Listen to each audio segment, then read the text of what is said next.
Hello everybody, welcome back. Today as well we have got you another video. In this video I'll show you how you can add panels on Twitch. But before that, please do make sure to like our video, subscribe our channel. And yes, without any further delay, let's get into it. All you have to do is simply access your Twitch on your computer or laptop. Upon doing that, all you have to do is sign in. And once you have done signing in, go ahead, tap on your profile icon on top right and tap on this option of channel in the bottom.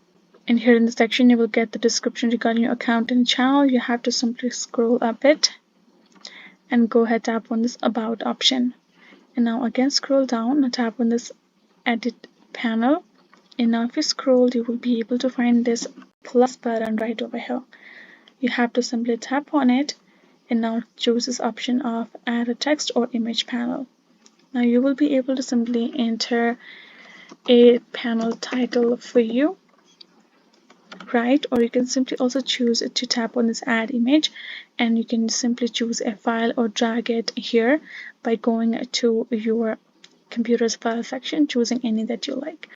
Once you're done, afterwards you can simply choose to add in a link for your image as well, or in the description section you can simply add in the description regarding your panel.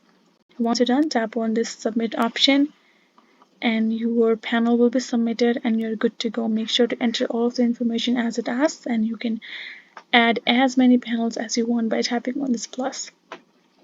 And that is the way you can do it. Hope this video was helpful to you all. Thank you so much for watching, and yes, I'll see you guys in our next video.